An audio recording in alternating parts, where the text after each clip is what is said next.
Ya, halo teman-teman semua. Kembali lagi ya bersama saya.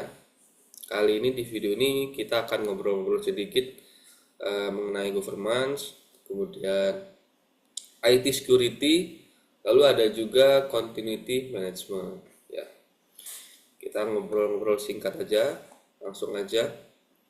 Kita bahas sedikit tentang governance di ranah IT ya. Jadi untuk mereview kembali apa sih eh, di mana sih peran atau di mana letak governance pada IT atau pada ranah IT.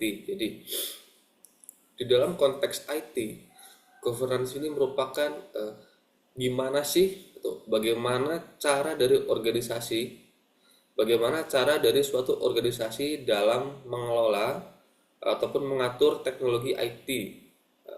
Jadi bagaimana suatu perusahaan untuk mengelola IT-nya demi untuk mendukung tujuan bisnis dari organisasi tersebut. Ya, seperti itu. Jadi IT ini digunakan betul-betul untuk menunjang kebutuhan bisnis ataupun tujuan bisnis. Mengapa IT governance itu sangat penting? Ya, tanpa adanya governance yang baik atau yang benar gitu, jadi perusahaan itu bisa saja invest teknologi IT itu tidak sesuai dengan kebutuhan bisnis atau malah banyak boncosnya, kayak ternyata solusi A itu nggak kepake, solusi B user nggak mau pakai, seperti itu. Jadi dengan adanya governance, perusahaan-perusahaan atau suatu organisasi itu dapat memastikan proyek-proyek IT itu apa ya, selaras dengan visi misi perusahaan. Artinya proyek-proyek IT yang dilakukan itu selaras dengan tujuan bisnisnya, seperti itu. Kemudian risiko-risiko IT itu dapat dengan mudah teridentifikasi ataupun dimanage dengan baik. Ya, jadi dengan adanya governance, tim IT ataupun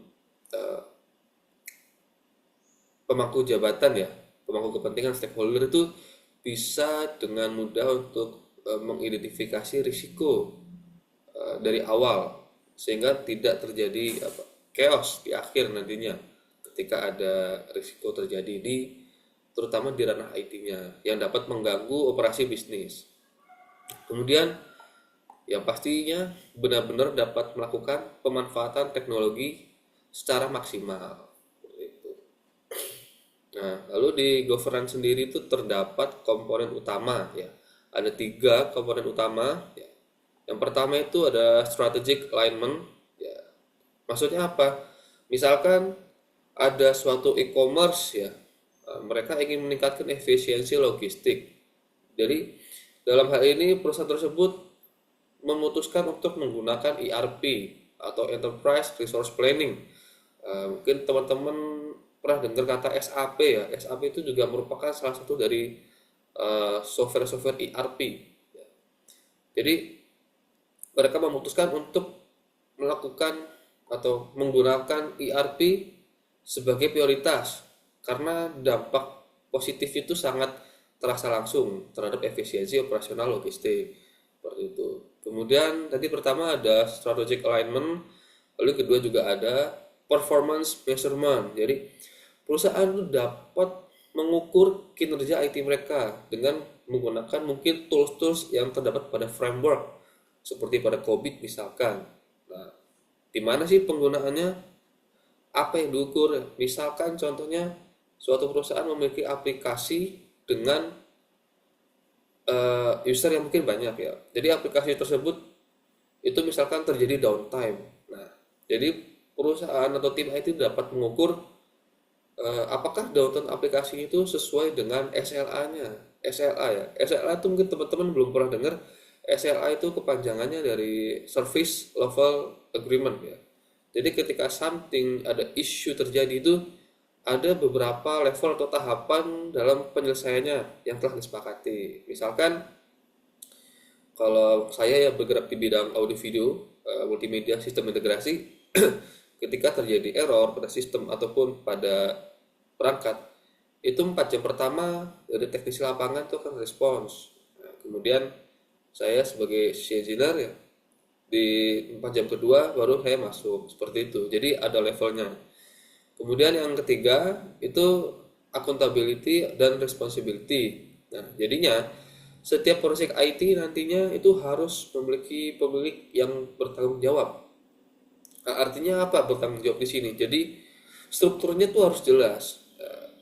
Jadi ketika strukturnya sudah jelas, itu nanti keputusan yang akan diambil tuh dapat lebih cepat dan harus tepat seperti itu. Bagaimana teman-teman bisa bayangkan jika pada suatu project IT itu strukturnya itu tidak jelas. Nanti ketika ada something, ada problem, saling lempar tanggung jawab lah mereka kayak ini salahnya si A, salahnya si B seperti itu. Jadi diharapkan dengan adanya struktur yang jelas itu keputusan itu dapat dibuat secara cepat dan tepat. Ya.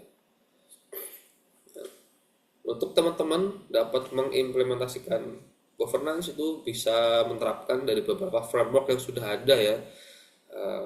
Mungkin yang teman nggak asing dengan kata COVID ya. Terus ITIL, kemudian ada ISO 38500 ya dan lain-lain. Jadi tergantung bagaimana karakteristik dan kebutuhan perusahaan atau organisasi teman-teman semua. Ya, tadi itu singkat saja ya terkait governance. Kemudian kita mau ngobrol sedikit mengenai IT security. Ya. Di era sekarang nih semuanya udah digital semua. Ya nggak sekarang doang sih, dari dulu juga sebenarnya sudah masif ya digital itu. Jadi isu security atau masalah security ini terutama pada sisi informasi ya, itu menjadi main priority atau prioritas paling utama. Jadi banyak sekali cyber attack ya, seperti phishing, kemudian ransomware ataupun DDoS itu makin banyak dan pastinya setiap organisasi atau perusahaan itu harus siap untuk prevent ancaman-ancaman tersebut. Jadi bagaimana kita untuk memprevent ancaman-ancaman cyber? Yang pertama kita harus tahu dulu nih prinsip utama dari IT security. Prinsipnya ada tiga. Yang pertama itu confidential ya, atau confidential. Jadi data-data ya, data-data teman-teman miliki atau yang disimpan pada suatu database sistem itu harus dilindungi dari akses-akses yang tidak sah.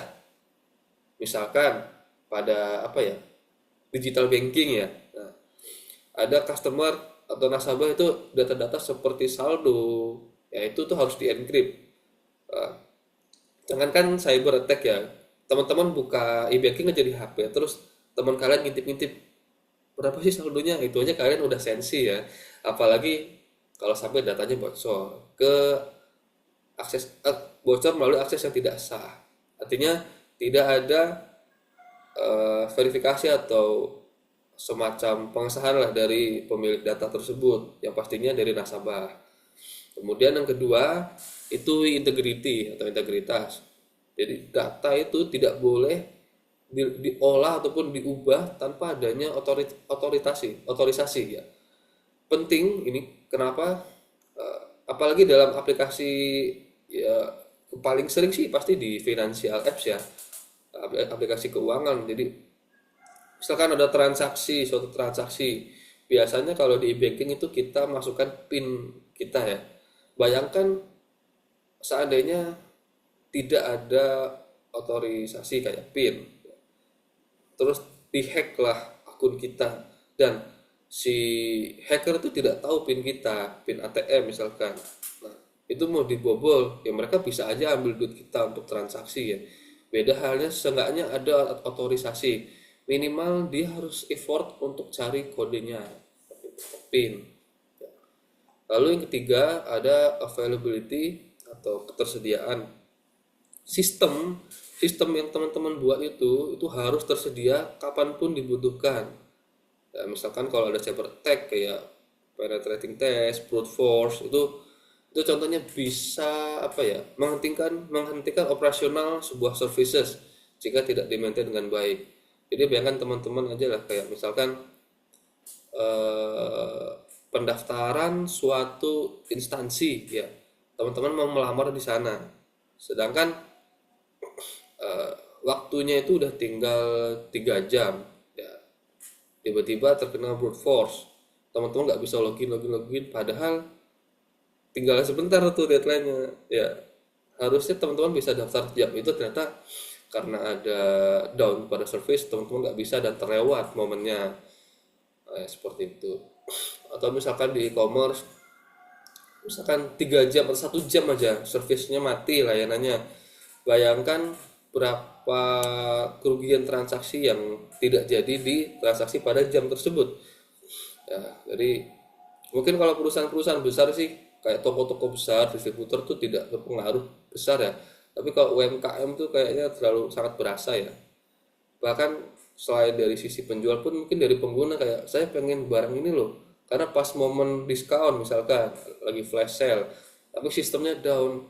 Pas udah sistemnya up itu udah nggak flash sale. Ya, jadi ya merasa rugi juga lah sebagai customer kan. Jadi setelah teman-teman tahu nih prinsip-prinsip utamanya untuk IT security, jadi saya mau ceritakan langkah-langkah peningkatan IT security secara dasar, base-nya ya, bukan level advance. Karena kebetulan saya juga bukan dari ranah IT security, cuman ini sering dilakukan oleh tim-tim IT atau teman-teman IT di sana. Jadi pertama itu yang pastinya menggunakan firewall atau antivirus. Ini udah basic banget dan wajib ya. Nah, ini mungkin teman-teman gamers yang suka nge-crack ini pasti sering dimatiin ya. Karena ketika install software crack itu pasti terbaca dan file itu dianggap virus, jadi nggak bisa ke-install. Nah, jadi tolonglah dinyalain firewall dan antivirusnya. Jadi firewall dan antivirus ini merupakan dua hal yang berbeda walaupun sering disandingkan. Jadi firewall ini tugasnya itu untuk mencegah akses-akses yang tidak sah untuk masuk ke sistem kita. Contohnya misalkan PC atau laptop. Kemudian sedangkan antivirus itu bertugas untuk melindungi dari serangan-serangan software base seperti ransomware, malware yang diinjek dari berbagai media, misalkan physical atau by USB devices, USB head, peripheral, kemudian sometimes dari network ya, dari internet, klik link nggak jelas teman-teman ya. Jadi tolong firewall dan antivirus itu dinyalakan ya. Kalau teman-teman suka nge-crack software, bisa dimatikan setelah oke, langsung dinyalain ya. Cuman kadang-kadang servisnya nyala, tiba-tiba nanti subscription-nya jadi nggak bisa nge-crack. Kemudian yang kedua itu ada MFA, jadi mengimplementasi MFA atau MFA. Apa sih MFA itu? MFA itu singkatan dari multi-factor authentication ya. Jadi ya cukup simpel lah, sederhana lah, kayak menambah lapisan ekstra pada autentikasi. Misalkan kalau di aplikasi ponsel itu bisa ditambah pakai fingerprint buat buka apps-nya ya, terus kode-kode OTP. Nah, seperti itu. Lalu yang paling penting, poin nomor 3 itu paling penting, edukasi karyawan ya. Sebagian besar atau mungkin hampir kebanyakan ya cyber attack itu dimulai dari human error. Jadi training terkait IT security ya pada karyawan itu sangat penting. Karena justru dibanding poin pertama dan dua tadi itu yang paling banyak case suatu perusahaan terkena cyber attack itu ya dari kelalaian manusianya sendiri. Kayak asal colok flash disk atau USB, kemudian download dari link-link nggak jelas, seperti itu. Membiasakan menggunakan software bajakan. Ya mungkin teman-teman senang software bajakan gratis, tapi kan teman-teman nggak tahu ternyata yang teman-teman anggap software jalan dan lancar, ternyata di belakang itu ada backdoor. Nah, kalau sudah ada backdoor dan teman-teman nggak tahu tuh ya udah sih. Ibaratnya kita malam ya, ibarat kita kayak tolong bikinin kunci pada maling ya. Mas maling bikinin kunci rumah saya dong. Nah, itu ibaratnya seperti itu. Atau mas maling nih kuncinya saya rusak, tolong benerin dong. Nanti sama dia diduplikat kuncinya lagi. Malam-malam mereka masuk, kita nggak tahu. Ya kan? tidak ada bekas-bekas kebobolan rumah. Dalam konteksnya di sini berarti di komputer sendiri, komputer kita atau device kita nggak bisa detection kalau ada yang masuk ke sistem kita. Berarti yang tadinya misalkan harusnya suatu sistem tuh harus integritasnya harus tinggi ya, atau tidak boleh ada otorisasi dan confidence, harus ada pengesahan untuk akses data. Kalau ada backdoor ya mau nggak mau kita nggak bisa nolak. Kita tuh install software crack tanpa pengetahuan kita ada backdoor yang terpasang seperti itu. Jadi banyak case-case yang lain, mungkin yang perbankan yang waktu itu ada case kebobolan ya, itu karena karyawannya mungkin kelalaian save data pada server seperti itu. Ya riskan sih memang, cuman ini pandangan saya sih lebih kepada habit aja sih ya, mulai membiasakan yang legal dan apa ya, biasakan dan memiliki apa ya, pandangan bahwa tidak ada sistem yang 100% aman. Nah, kita harus punya pemahaman seperti itu, tidak ada sistem yang 100% aman ya. Oke, terus apa mas itunya framework yang bisa diterapkan ya, contohnya ada ISO. Contohnya berarti ada ISO 27001. Ini merupakan ISO yang membahas tentang manajemen keamanan informasi.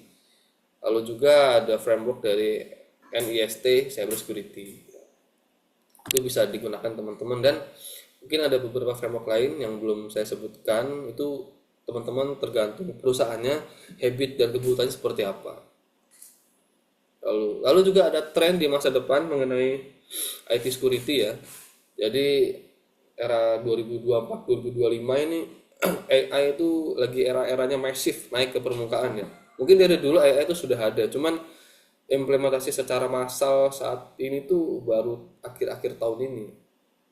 Nah, jadi AI ini mulai digunakan untuk mendeteksi adanya ancaman sejak dini, atau dari awal tuh AI sudah bisa deteksi.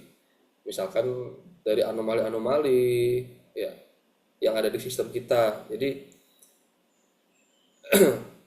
kemungkinan kedepannya seperti software IT security, itu kemungkinan akan di-embed dengan AI.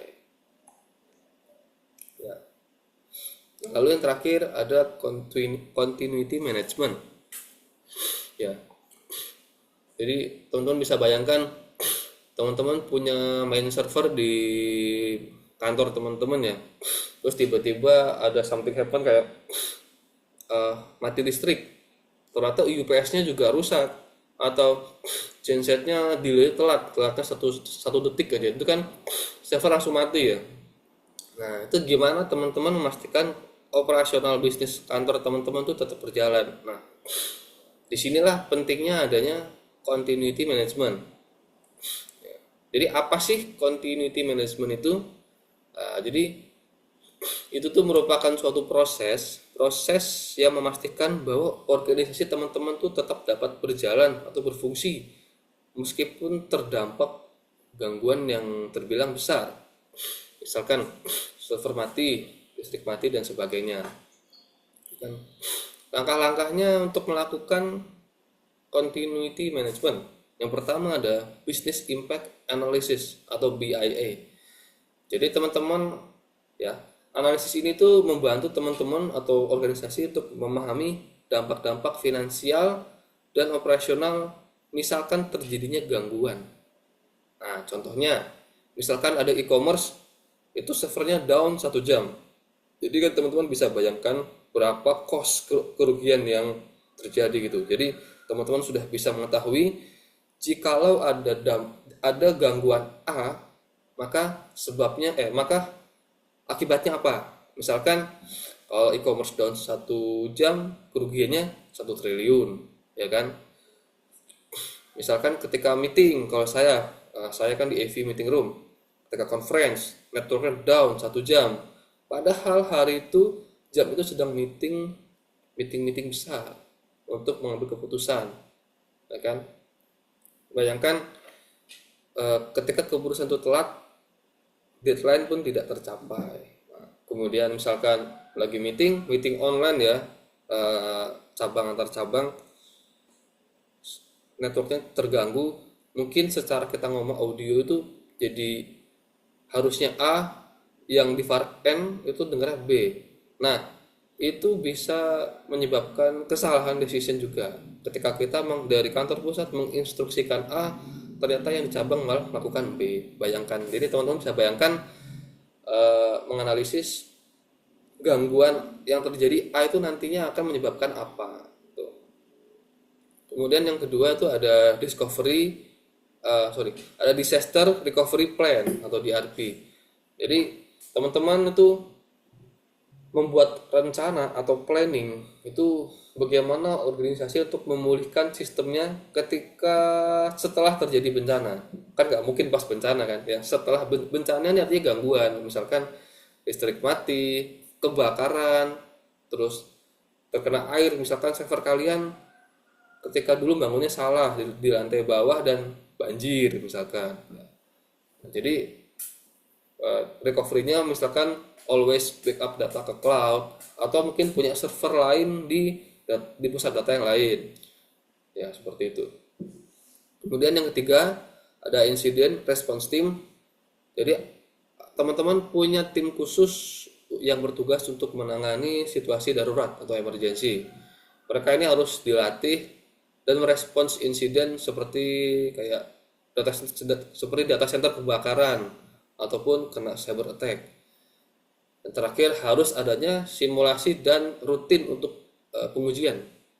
Jadi rencana-rencana continuity ini harus diuji secara rutin untuk memastikan efektivitasnya.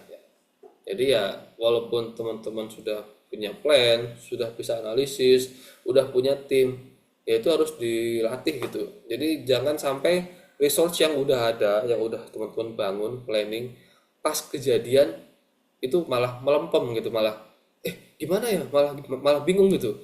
Jadi ya percuma kan. Nah, ya ini untuk continuity management tuh ada di ISO 22301 ya. Nanti ini mengenai bagaimana membangun sistem continuity yang efektif. Oke. Jadi tiga itu tadi ya obrolan kita di video ini, ada governance, kemudian ada IT security, dan terakhir ada continuity management. Mungkin kita review lagi. Governance ini singkatnya dia membantu perusahaan dalam mengelola IT secara strategis. Ya. Kemudian IT security itu melindungi data dan sistem dari ancaman yang semakin berkembang, beda-beda ancamannya. Dan yang ketiga itu continuity management yang memastikan bahwa organisasi teman-teman tuh siap untuk menghadapi banyak jenis gangguan seperti itu. Ya, teman-teman, sampai di sini dulu video kali ini. Semoga obrolan-obrolan singkat ini bisa memberikan insight kepada teman-teman. Ya. Oke, sekian dulu dari saya. Thank you.